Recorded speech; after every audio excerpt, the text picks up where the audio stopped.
Assalamualaikum warahmatullahi wabarakatuh. Para pendengar yang terhormat, selamat pagi. Sekarang kita meneruskan lagi membicarakan tentang hal cinta atau mahabbah yang terpaku terhunjam dalam hati tiap-tiap orang sufi. Orang yang telah membersihkan jiwanya supaya lebih dekat dia kepada Tuhan. Ibaratnya, kalau kita pergi ke kaca besar yang ada di hadapan kamar kita. Kalau kaca itu kotor atau berkabut, hendaklah dibersihkan lebih dulu kotorannya itu atau kabutnya itu. Sehingga jernih. Apabila telah jernih, jelas muka kita kelihatan di dalamnya.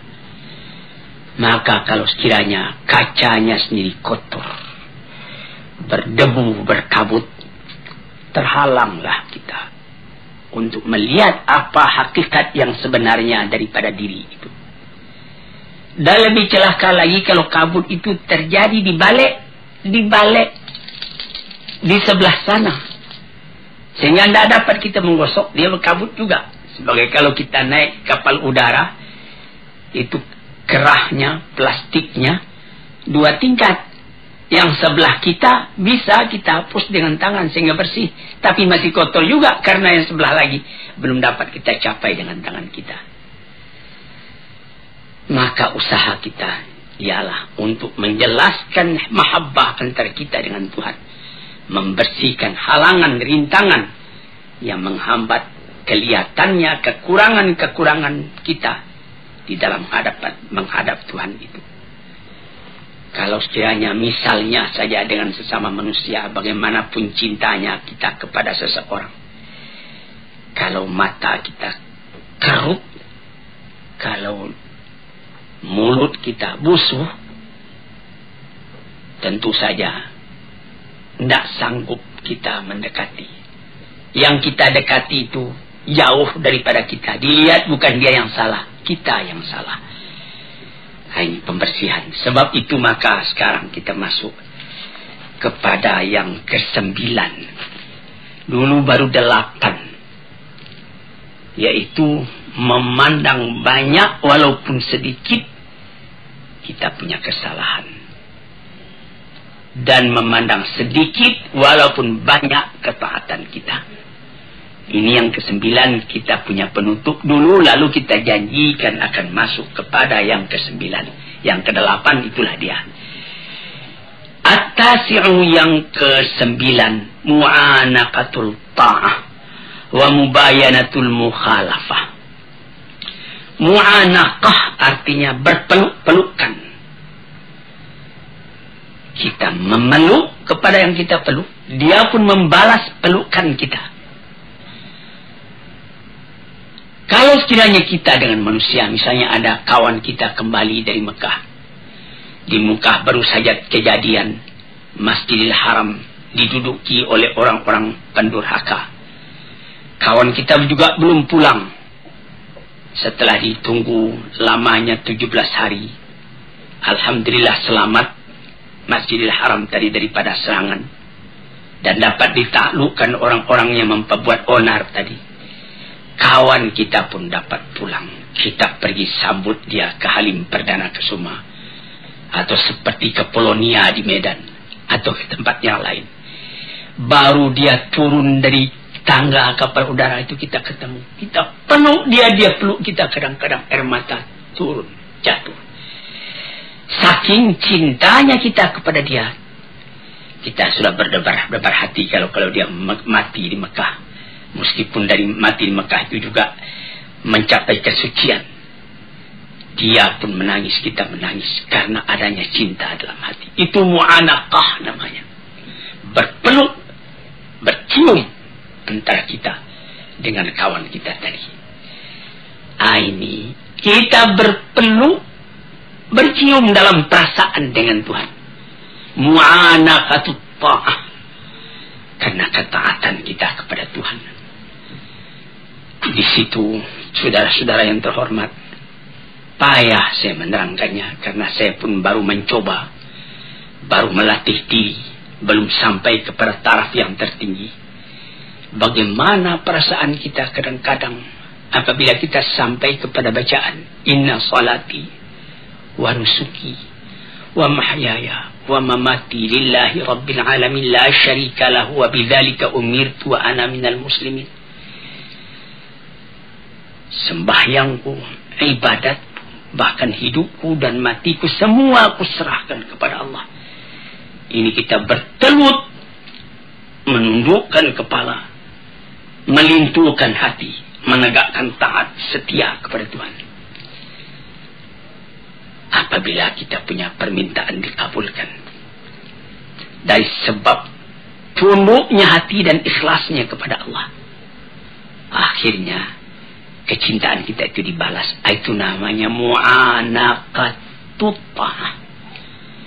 Berpeluk-pelukan kita dengan yang kita sembah itu karena ketaatan. Wa mubayanatul mukhalafah, artinya lain daripada yang lain. Kalau sekiranya dalam kita sembahyang menghadap pada Tuhan, kita diganggu oleh perasaan yang lain, oleh amwalun iqtaraftumuha tijaratun takhshawna kasada wa masakinu tardawna.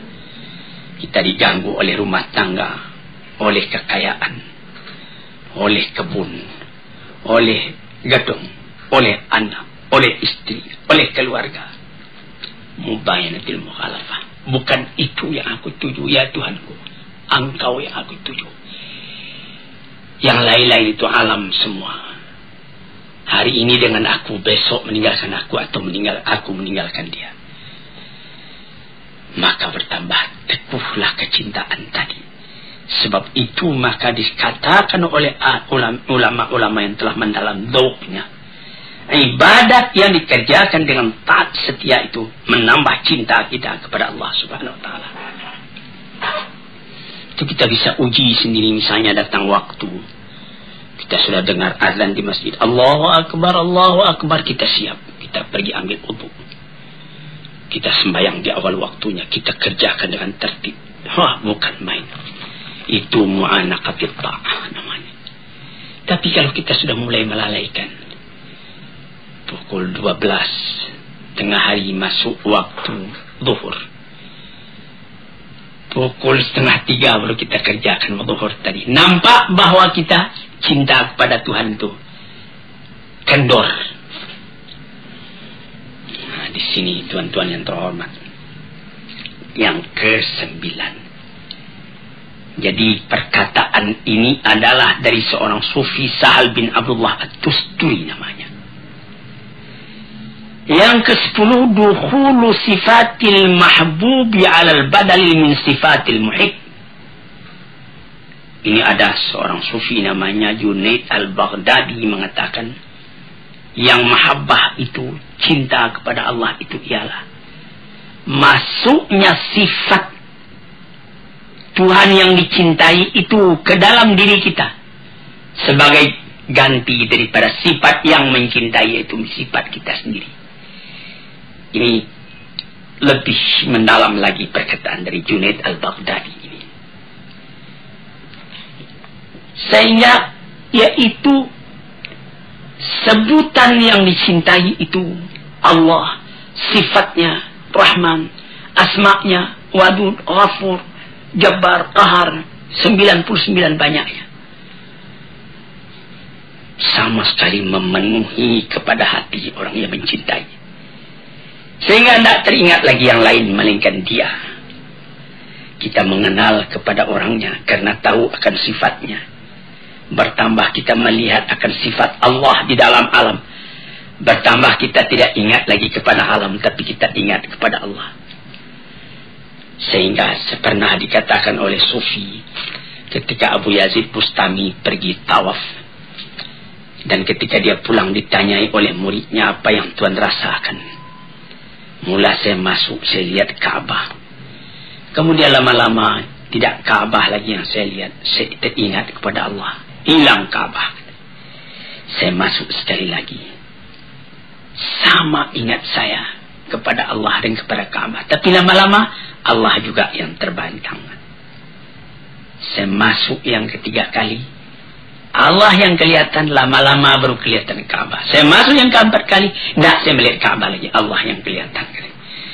Ini perkataan ahli-ahli tasawuf ini, kalau kita dalami, kita alami, kita dalami dan kita alami, akan terasa dalam hati. Mata melihat alam, hati melihat Tuhan. Sehingga kemana saja mata memandang, bukan alamnya nampak lagi, Allah yang kelihatan. Dari basar kepada basirah. Jadi katanya Junaid al-Baghdadi itulah mempengaruhi sebutan yang kita cinta itu, sifatnya, namanya di dalam hati kita. Sehingga tidak ada lagi yang lain melainkan itu yang memenuhi hati. Perasaan kita, penanggapan kita yang mempengaruhi ialah perasaan itu. Sehingga segala perasaan, segala penanggapan bertukar sama sekali. Menghadapkan Tuhan. Dengan demikian itu bertambah lama, karena latihan itu bertambah, bergantilah sifat kita yang tercela kepada sifat Tuhan yang terpuji, yang tercinta. Sehingga sesuailah sifat kita dengan sifat Allah ala taqatil basyariyah, atas kesanggupannya seorang manusia. Yang kedua belas, antahibal kulla kaliman ahbabta fala yabqa laka minka syai'un. Engkau berikan keseluruhannya kepada yang engkau cintai. Ini adalah keinsafan belaka. Karena kalau kita fikirkan, tidak ada yang kita punya di dalam alam ini sama sekali kepunyaan Tuhan. Walaupun songkok yang kita pakai, baju yang kita pakai, celana, sepatu, arloji dan lain-lain yang lekat di badan kita ini, tambah kita dalami, ini sama sekali cuma pinjaman. Dengan takdir dan dengan izin Allah subhanahu wa ta'ala, saya bikinlah gubuk-gubuk saya di Kebayoran Baru. Dari Patah nomor 3, Patah 3 nomor 1. Beberapa tahun yang lalu, kira-kira 20 tahun yang lalu, ada kawan bertanya, ini rumah Buya ini, rumah Tuhan ini, rumah Bapak ini. Saya bilang, bukan, ini rumah Tuhan, dipinjamkannya kepada saya selama saya masih hidup. Atau barangkali juga masih saya hidup sudah tidak saya yang punya lagi. Mengangguk kawan tadi, lalu saya tuliskan, hadza min fadli Rabbi, ini rumah adalah kurnia Tuhanku.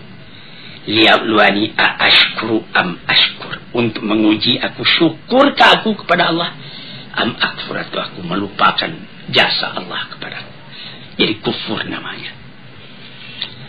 Rumah tangga, sawah berjenjang, bandar buatan, mobil dan lain-lain sebagainya, itu pinjaman semua.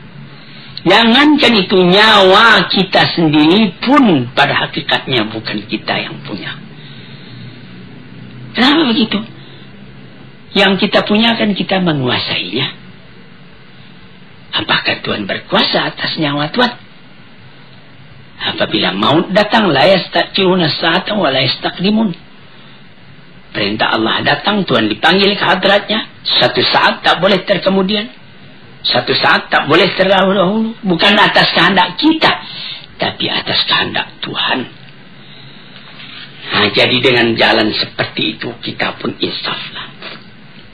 Karena memang tidak kita yang punya. Berikan semua kepada Tuhan. Tidak ada di tangan engkau suatu juga lagi, melainkan pinjaman dari Tuhan. Inilah perkataan dari Abu Abdullah Al-Qurashi, seorang sufi lagi. Demikianlah kata beliau tujuan cinta dan hukumnya. Berikan iradat engkau, kemauan engkau, kehendak engkau, perbuatan engkau, harta engkau, waktu engkau kepada Allah, kepada yang engkau cintai. engkau jadikan semuanya itu terikat di dalam ridha Allah dan kecintaan Allah. Tidak ada engkau mengambil untuk diri engkau sendiri kecuali apa yang diberikan oleh Allah. Dengan keinsafan ini pinjaman. Fata'khudahu minhu lahu. Engkau boleh ambil itu semua dengan tidak engkau lupakan bahwa ini cuma pinjaman.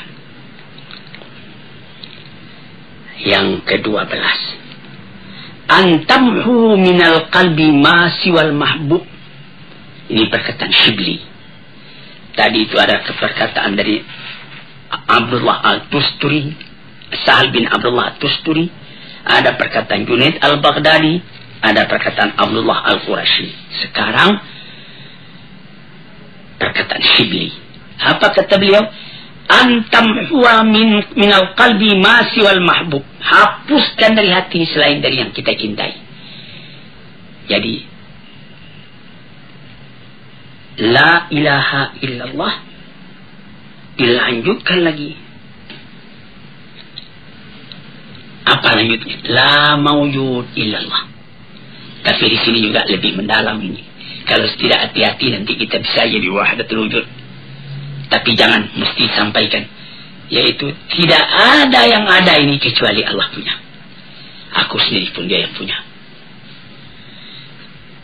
Kalau kita punya cinta sejati kepada Allah mau didudukkan, inilah kesempurnaannya, kata Shibli. Selama dalam hati ada sisa lagi tempat buat yang lain, cinta itu sudah meragukan. Ini yang ke-12. Yang ke-13, iqamatul itabi 'ala dawam. Tegakkan penyesalan selalu. Tegakkan penyesalan selalu. Apa maksudnya? Allah tazala atiban ala nafsika fi marbatil mahbub wa la tarda lahu fiha amalan wala halan. Yaitu engkau selalu menyesali dirimu. Apakah pekerjaanmu ini sudah sempurna? Masih belum. Masih banyak yang kurang. Nikmat terlalu banyak sebagaimana di dalam nomor 7 dulu, istiqlalul kathir min nafsika wa istiqsarul qalil min habibika. Memandang sedikit walaupun banyak yang engkau kerjakan. Memandang banyak walaupun sedikit nikmat yang engkau terima dari Tuhan. Tuan-tuan yang terhormat, kalau Tuan pelajari, Tuan renungkan pengajian tasawuf ini, barangkali banyak kesulitan dalam rumah tangga yang dapat Tuan obat sendiri. Saya hampir tiap petang orang datang ke rumah saya, mengadakan konsultasi, menanyakan keadaannya, menyebut kesusahannya dan lain-lain sebagainya. Ada yang mengatakan, saya sudah menjalankan fatwa Bapak. Saya sudah tahajud kalau malam. Kalau siangnya saya sudah sembahyang duha sampai 8 rakaat. Saya sudah mengerjakan sembahyang tobat hampir saban hari. Saya sudah mengerjakan sembahyang tasbih dan lain dan sebagainya. Apakah itu sudah sempurna? Nah, disinilah kaji yang ke-13. Selalu tanyai diri. Karena menurut yang saya terima dari guru saya, ayah saya, Syekh Abdul Karim Amrullah, beliau mengatakan dalam riwayat yang beliau baca, Sayyidina Abu Bakar Siddiq itu badannya kurus, matanya cekung, perutnya kempis. Lalu ditanyai orang, inilah yang beliau anukan. Selalu menyelidiki diri, menyesali diri masih kekurangan. Belum tercapai apa yang dikehendaki oleh Tuhan yang dicintai. memandang diri ini kecil.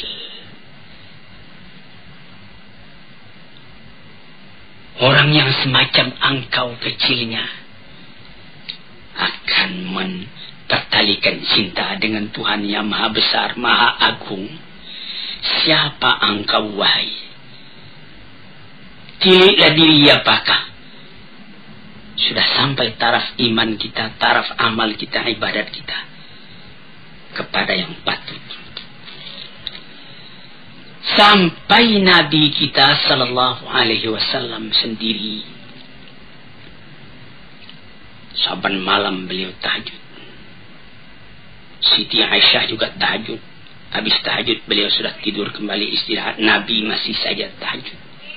Hatta tawarramat qadamahu, sampai pegal dia punya kaki keduanya. Siti Aisyah bertanya, mengapa sebanyak itu Tuhan sembahyang? Padahal Tuhan punya dosa kan sudah diampuni. Apa jawab beliau? Alam akun abdan syakura. Apakah tidak pantas kalau aku bersyukur kepada Tuhan, katanya.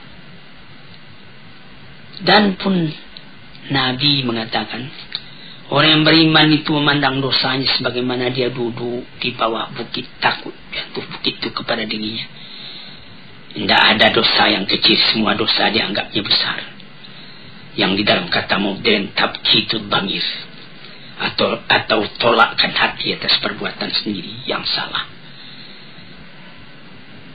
Sekian 24 jam sehari semalam disediakan buat beribadat kepada Tuhan. Tidaklah cukup kita memenuhi yang 24 jam itu dengan ibadat. Melainkan kelalaian juga yang ada.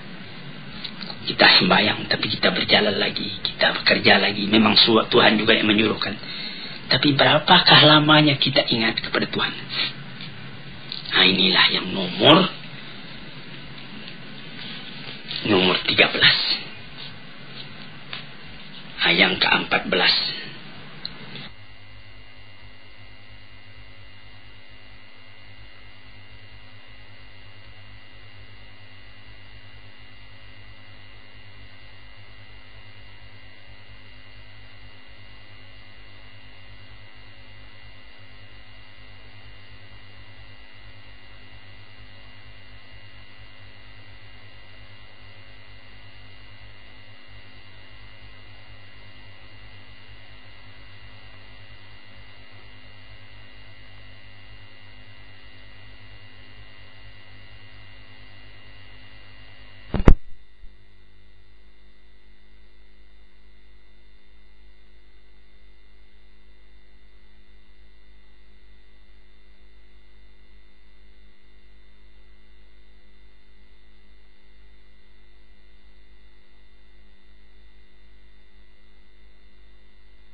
Tughara 'alal mahbub an yuhibbahu mislak. Ini perkataan Syibli juga. Apa katanya? Engkau cemburu kepada Tuhan yang engkau cintai itu. Kenapa? Orang yang semacam engkau mencintainya. Memandang hinanya, kecilnya diri, sebagai sambungan penjelasan dari nomor 13 tadi. Ghirah. Apakah baru yang saya dapat kerjakan dalam umur yang terbatas ini, dalam tenaga yang terbatas ini, dalam angan-angan yang menggerek langit, tetapi kita tidak dapat terbang ke udara. Jadi terpandang besarnya Tuhan, terpandang kecilnya diri, dan diri yang kecil itu tidak dapat melepaskan diri dari rahmat dan nikmat Tuhan. Apakah usahaku membalas kesalahan yang begini saja kepada diri? Ini salah satu kemajuan dalam rohani manusia. Sekian dulu, nanti lain hari kita sambung lagi. Assalamualaikum warahmatullahi wabarakatuh.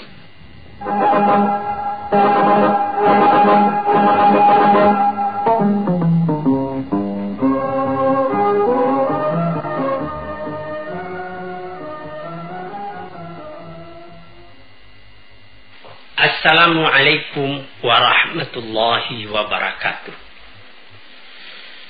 Para pendengar peminat kuliah subuh yang saya cintai dan saya hormati. Saya ucapkan selamat pagi dan selamat mengerjakan ibadat sembahyang subuh. Badan sehat, langit cerah, alam terkembang, dan nikmat Allah berlimpah ganda datang kepada diri kita masing-masing. Pada waktu yang sudah-sudah di dalam memperkatakan soal-soal tasawuf, agak panjang telah kita bicarakan tentang mahabbah, tentang hubungan kita dengan Allah, hubungan kasih, hubungan cinta, hubungan kasih sayang.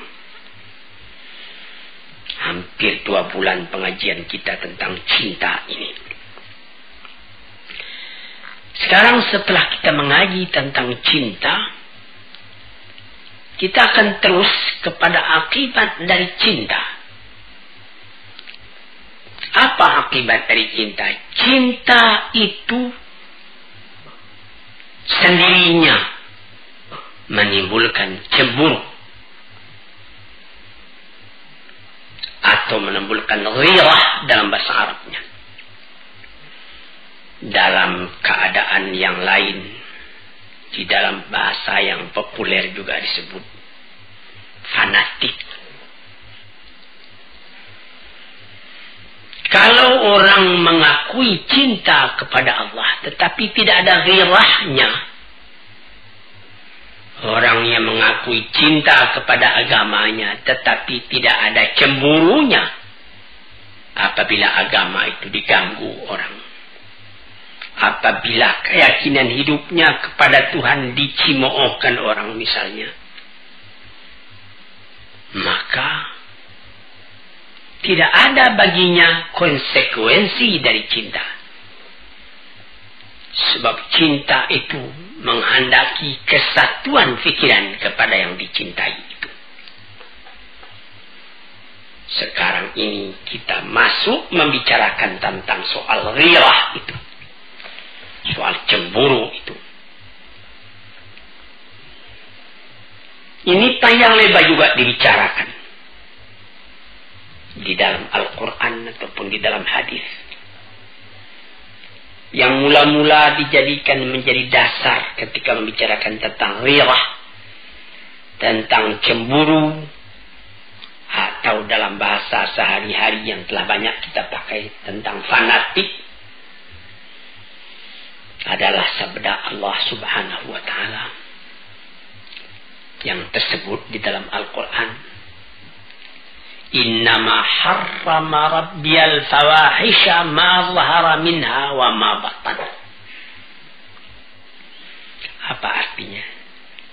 Sesungguhnya tidak lain yang diharamkan oleh Tuhanku ialah perbuatan yang keji, baik yang nyata atau yang tersembunyi. Jangan berbuat keji. Keji itu menimbulkan ghirah dalam hati orang yang beriman. Ini dijelaskan di dalam hadis yang dirawikan daripada Abdullah bin Mas'ud radhiyallahu anhu, sahabat Rasulullah, di dalam sebuah hadis yang sahih riwayat Bukhari dan Muslim. Qala Rasulullah sallallahu alaihi wasallam, ma ahadun aghyar min Allah. Tidak ada sesuatu jua pun yang lebih cemburu dari Allah. Allah itu sangat pencemburu. Buktinya ialah dia mengharamkan segala perbuatan yang keji, baik yang terang atau yang tersembunyi. Allah tidak mau itu. Maunya Allah Ta'ala itu yang bersih. Jadi kita mesti berusaha. Tambah lama kita tambah bersih, tambah kita dekat kepada Allah Subhanahu wa Ta'ala. Tambah kita punya cinta berpadu dengan Tuhan. Nah, di sini kita melihat Tuhan Allah itu katanya dalam hadis ini, tidak ada seorang pun yang lebih cemburu dari Allah. Setengah daripada tanda cemburunya, Tuhan itu mengharamkan perbuatan yang keji, baik perbuatan itu nyata kelihatan atau perbuatan itu batin. Perbuatan yang misalnya yang zahir. Misalnya anak muda mengganggu seorang gadis misalnya di tengah jalan, itu namanya perbuatan keji. Atau tidak kelihatan oleh orang lain, tapi dalam hati kita sendiri ada niat busuk. Nah, itu amabatan namanya. Kita ketawa dengan orang, tapi kita punya hati benci kepada orang. Nah, itu namanya yang batin itu. Kita hendak menganiaya kepada orang tadi. Nah, sebab itu maka dijagalah perbuatan yang lahir yang akan nyata kepada sesama manusia, atau akidah yang batin. Kalau sekiranya rasa-rasa batin itu masuk, lekas perangi. A'udzubillah, aku berlindung kepada Allah. Sehingga hilang perasaan-perasaan yang tadinya yang batin itu. Jadi di situ maka kecemburuan Tuhan itu pun dapat dihindarkan.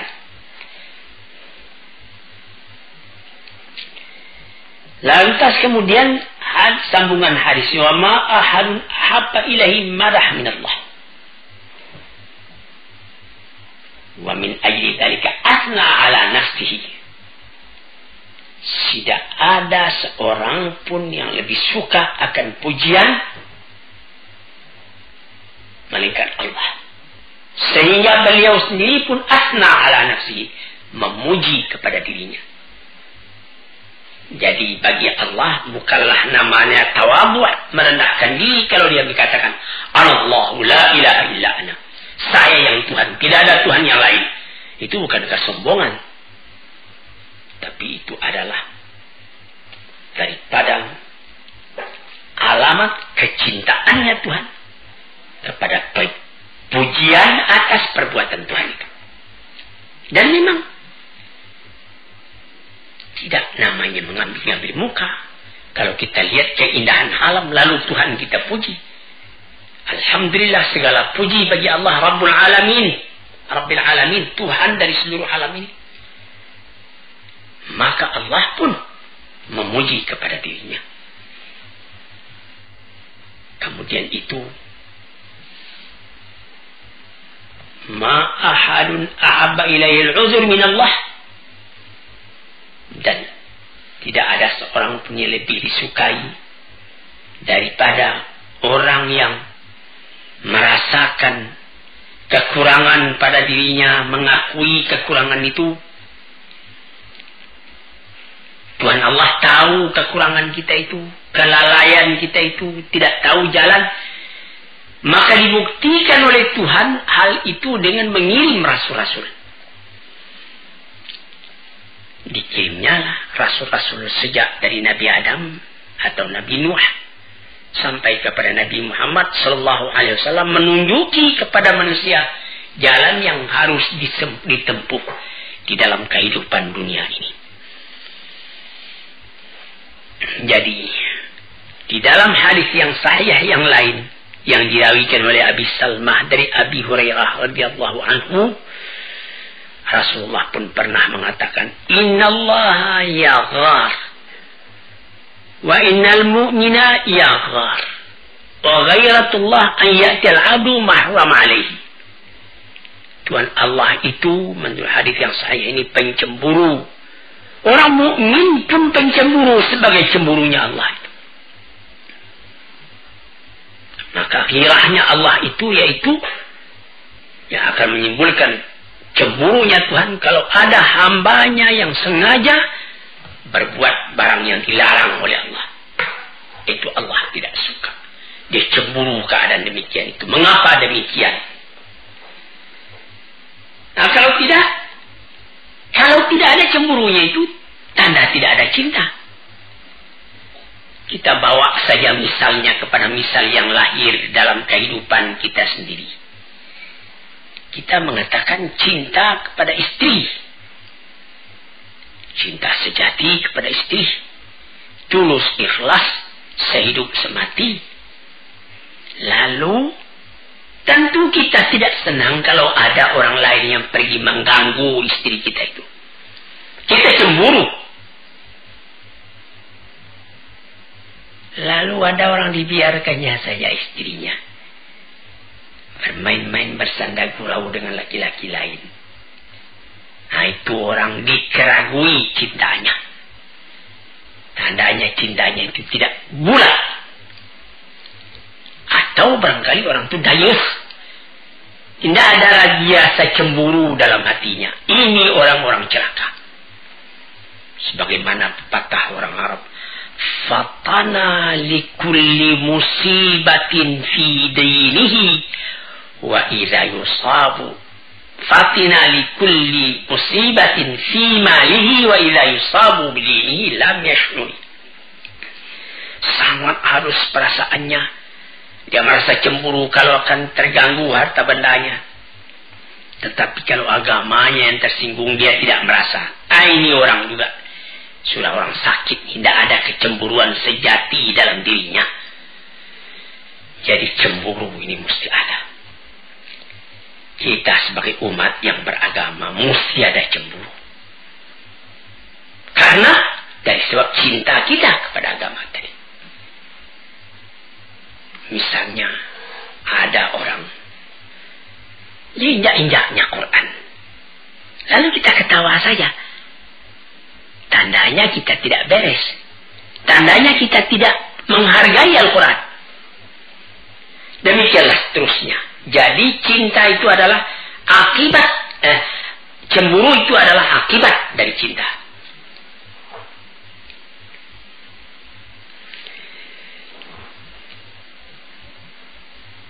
Termasuk di dalam cinta itu disebutkan di dalam surat dalam Quran, wa idza qara'tal qur'ana ja'alna bainaka wa bainal ladzina la yu'minuna bil akhirati hijaban mastura. Nah, ini orang yang tidak timbul cemburu dalam hatinya. Apabila engkau baca Al-Quran, kami jadikan di antara engkau dan di antara orang-orang yang beriman, yang tidak beriman kepada hari akhirat, ada dinding penutup. Ya, benar. Misalnya orang yang beriman didengarnya Al-Quran. Wa idza tuliyat alaihim ayatuna zadathum imana.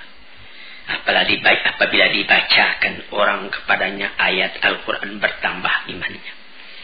Tapi ada orang saban hari membaca Quran, tidak tergeser kepada hatinya, cuma baca saja. Nah, itu hijaban mastura, ada dinding itu. Yang apatah lagi orang yang memang tidak senang mendengarkan Quran. Ka'anna fi idhunaihi waqra, seakan-akan dia menaruhkan penyumbah pada telinganya, tidak mau mendengarkan. Nah, ini orang hijaban mastura, tertutup telinganya. Sebab itu tidak ada gairahnya. Jadi jangan tuan tuduh kalau orang yang cintai kepada agamanya, lalu dia sembahyang dia awal waktu, atau dia dalam perjalanan, hari sudah sore, waktu asar sudah hampir habis.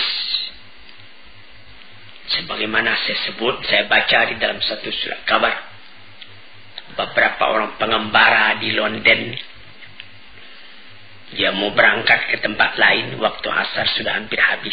Dia sembahyang di Hyde Park. Dia sembahyang menjamak. 2 rakaat zuhur, 2 rakaat asar, karena dia adalah musafir. Tidak peduli dia apa, dia ditonton orang, tidak apa. Karena ghirahnya kepada agama. Jadi ini ujian ini. Apakah engkau cinta? Sebagaimana kaji kita yang sudah hampir 2 bulan yang sudah. Ya, saya cinta. Apa engkau ada cemburu? Oh, tidak. Tidak ada cinta engkau kalau begitu keadaannya. Hadirin para pendengar yang saya hormati, sebab itu dikatakan oleh Suri As-Sakti kepada kawan-kawannya, mengapa ada orang yang terhijab tidak masuk Quran kepada hatinya? Tidak ada ghirah. Karena orang-orang yang kafir tidak ahli buat memahamkan kalamullah. Tidak ahli buat mengetahui ma'rifat kepada Allah. Buat tauhid kepada Allah. Buat cinta kepada Allah. So itu diantaranya. Dan diantara Rasulnya. Diantara kalam Tuhan. Diantara tauhid. Ma'rifat. Semua itu terdinding bagi mereka. Tidak akan didapat yang demikian itu kalau bukan ahlinya. Oleh sebab itu maka dikatakanlah bahwa al-ghiratu manzilatun syarifatun azimatun jiddan. Ghirah itu adalah tempat kedudukan yang mulia, yang agung sekali. Jalilatul miqdar, sangat tinggi nilainya.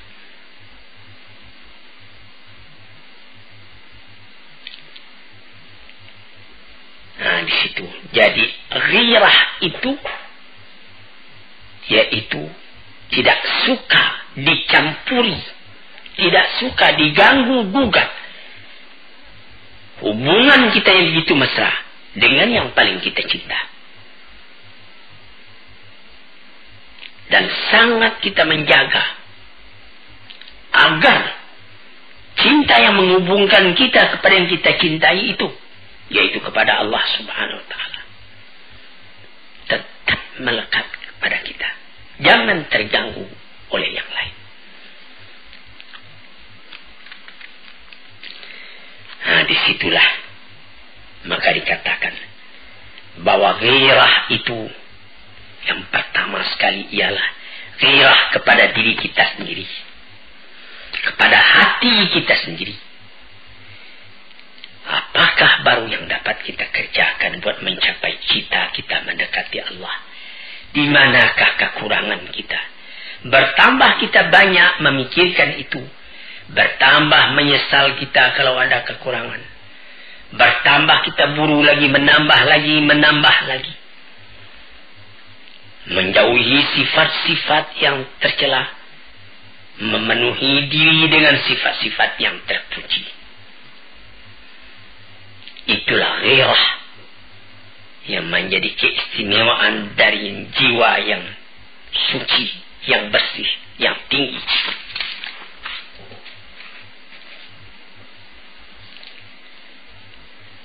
Maka jiwa atau diri yang rendah tidak dapat mencapai itu.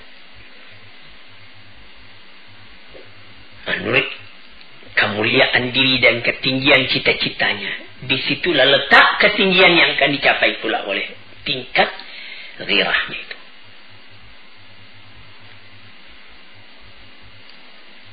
Dibagi pula oleh ahli-ahli tasawuf ghirah itu. Ghirah Allah kepada hambanya dan ghirah hamba terhadap Tuhannya.